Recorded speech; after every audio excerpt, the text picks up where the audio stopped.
Hey guys, I got a brand new video for you today, and today we're going to be looking at the DJI Osmo Mobile. And it's not a sponsored video, although I wish it was, because I really love DJI and I own a lot of their stuff. I own the Phantom 3 Professional and the Ronin-m, which is a more professional gimbal. This is more of like a consumer gimbal because you use your phone with it. But I still think that you could get some professional results with it, especially with the new iPhone7 and like the Google Pixel and Galaxy S7 and stuff like that. They all have awesome cameras in them. And you know, they make the regular Osmo with the built-in camera, and to me it just never really seemed like it was that good a quality. It may be a little bit better or around the same as a phone, but the cool thing is you have the phone on you at all times, and the screen of the phone is the screen that you're using instead of having a separate screen plus the Osmo camera. So I'm really curious to see what this is like, and yeah.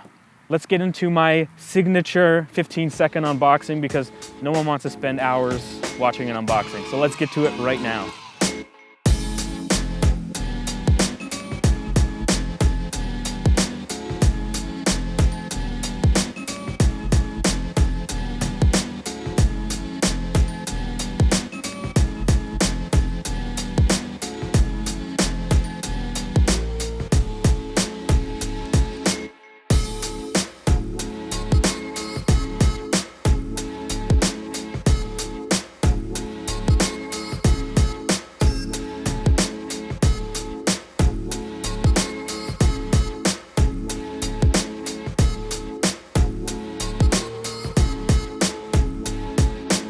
So balancing the phone's pretty easy. There's one big adjustment knob on the back for setting the width of your phone. And once you get it set to the width of your phone, you clamp it down and you can slide your phone around. And there's also an adjustment on the back for the length of your phone. And once you get it perfectly balanced, pretty much anywhere you put your phone on the gimbal here, as long as you move it around and set it in the spot and it stays, and you've got it balanced. To charge the gimbal, there's a 3.5mm headphone jack to USB. And yeah, you want to power that up for the first time, and then setting your camera up for the first time, you want to make sure you have Bluetooth enabled and turn the gimbal on until the lights are flashing. Then you need to go and download the DJI app and choose your gimbal and then connect. Once it shows up, you just click connect and it'll launch the camera app. If this is your first time using the gimbal, it's also going to make you set up an account. So we'll skip through this quickly. And once it's set up, the gimbal will actually turn on and balance itself. And once it's set up, you're good to go. So the first test I want to do here is just see how steady it is on its own. I'm doing the slow ninja walk here, and you can see it's really steady. Okay guys, I know it looks like I'm not trying, but I was trying to walk pretty steady. This is without image stabilization on. And then this is with image stabilization on handheld. And we'll show these back to back with the Osmo.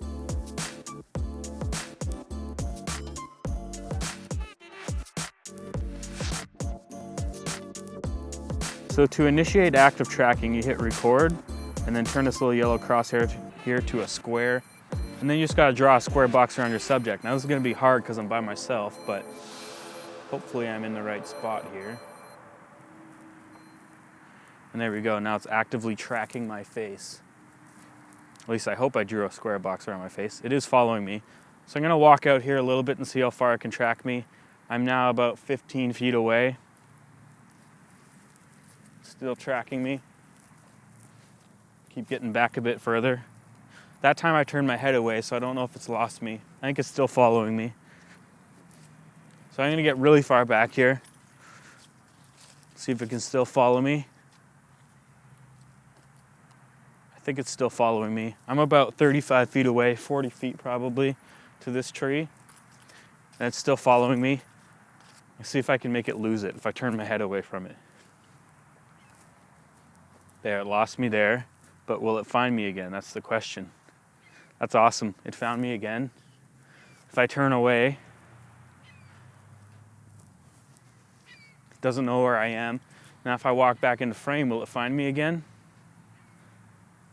Yep, it sure did. That's awesome. One cool feature with this app is motion time lapse. So all you gotta do is launch motion time lapse here, and what you do is you move the joystick and set the camera to your starting point, click on it, and then it's gonna ask you to set your end point. Then you click on that, and then it's gonna ask you to set your timing. So you can set your interval and the duration, and then you just hit start and it'll do its thing. And I guess to save battery on the phone, the actual phone screen will turn off. So I did a time lapse of the time lapse, and you can see it moving here.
All right, guys, as you can tell from my test results, it actually looks pretty decent. I mean, especially considering it's coming from a phone.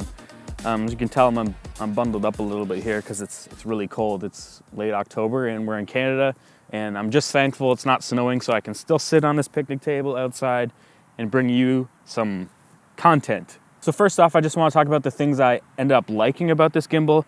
It's really easy to balance, it's easy to set up. There's a couple of adjustments here, and you can have your phone in it and going in like a few seconds. If you try and add some other attachments and stuff like that, you might have to play around with it and maybe even add some counterweights.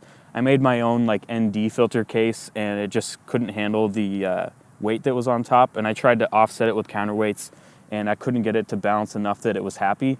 And it ended up balancing, and then it would just shut off for no reason. So just keep that in mind if you're trying to add attachments to it. I don't know if the motors are strong enough to handle any extra weight. I love the controls. It's really easy to use. I like the app and the way that it syncs with the gimbal, and being able to control it is pretty awesome. So if you double click the front trigger, it actually resets the gimbal to level. If you triple click it, it actually switches to the selfie camera, and then you can shoot kind of like a vlog style. Obviously, you're limited with the app, and that's where I kind of have a few gripes with, and I'll talk about those a little bit later. I love being able to do the motion time lapse. That's really cool, so that you set your gimbal at one point and then set your end point, and it'll take a bunch of photos and compile it into a video.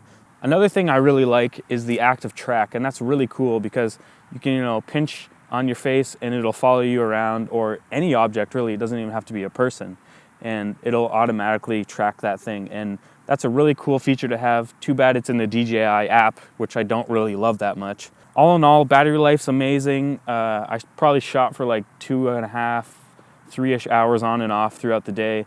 And at the end of the day, the gimbal was still at 75% battery. So battery life on it's really good. And I think that's better than the regular Osmo because it's using its battery to power the camera, as well as like writing to the card and running the gimbal at the same time. All right, so that brings me to a long list of things that I don't like about it, and most of them have to do with the app. And so I'll start with the manual controls in the app. So you can manually set your shutter speed and your ISO, which is awesome if you're using an ND filter, but you have no way to change the frame rate. So it's stuck at 4K 30 frames per second, and you can't actually put it to 24 frames per second, which is what I generally like to film at, and that's also what looks the most cinematic. You have to use something like Filmic Pro, where you can actually set your frame rate, your shutter speed, and your ISO and stuff like that, as well as it also has the option of being able to work with the Osmo, so that's pretty cool. The Filmic Pro app has a little slider, and you can now start and stop record with the gimbal. Say you wanted to set your focus point in the middle, you can trigger that on and off so that it'll lock the point and then back off, and then that way you can get in close, lock the focus, because otherwise the camera sometimes will do some hunting and it gives it kind of an ugly look. Another thing with the DJI app, which kind of sucks compared to the Filmic Pro app, is you can turn off image stabilization. because the image stabilization on the phone, on the iPhone 7, 7 Plus, 6S Plus, but they don't seem to work too well with the gimbal, and it kind of gives it like a weird jello-y, warpy look. And the cool thing with the Filmic Pro app is you can turn off that and just use the stabilization from the gimbal. And I would also say that the Filmic Pro app's quality is a lot better. So you're getting, you can set it to 100 megabits per second, which is pretty high for a phone. And that's probably why the battery was starting to die a little bit more on my phone. And that's kind of another thing. All these things lead into other things. I didn't write any script out, so I'm just going to talk about my experience. So obviously your phone has no way to be charged while it's being used. So when you're filming in 4K with your phone, I found that like within under an hour, I went from 100% down to 40%. And it kind of sucks because you got to stop filming, grab a battery power bank to charge it, and then charge your phone back up a little bit while you're waiting. And it's too bad there's no way to actually run some kind of charge cable from the gimbal into your phone and maybe share the battery or something like that. But yeah, if you end up coming into an emergency and you need your phone and your battery's dead because you were filming all day with it, that could cause a problem. A couple things I noticed from the video quality as far as how it's being stabilized is that even though I was using like a ninja walk and being super smooth with it, I found that there was a lot of like micro shakes and stuff like that. And you know, I don't know why that is because I calibrated the gimbal ahead of time. It's balanced perfect. And I know how to walk with a gimbal because I own the Ronin-m, and you know, I've been using it for a long time. And you know, the smooth ninja walk, you know, the smooth ninja walk, I don't know what else to call it, but I'm doing that with this gimbal and I'm still getting tiny little bit of micro shakes and stuff like that.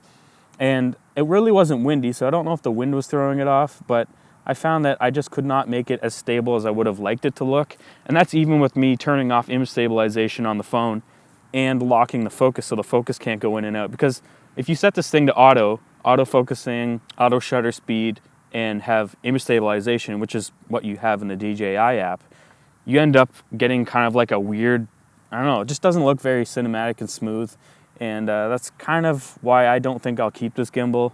I think for a beginner, you might be better off with the DJI Osmo, the one with the built-in camera, because that camera is designed for that gimbal and it's never going to change. Well, I guess you could put ND filters on it, but it's never really going to change. So it's designed for it, and I think that it really eliminates the micro shake.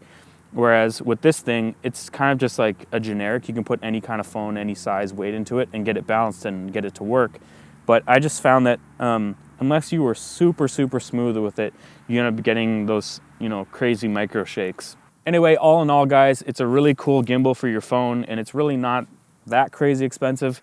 It's kind of expensive when you add your phone into it if you have a really nice phone.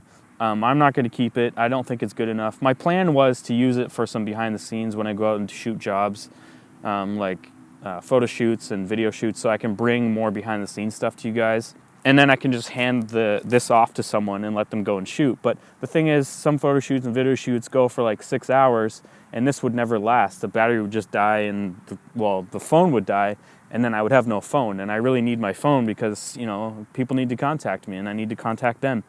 So unless you have a secondary phone that you can use, you're kind of screwed. This is really only used for like little short times when you're maybe out with the family on a picnic or something, I don't know, and you just want to get a quick gimbal shot. Anyway, guys, I hope you liked my review. If you like this video, give it a thumbs up. If you dislike this video, give it a thumbs down twice, and I'll see you in the next one.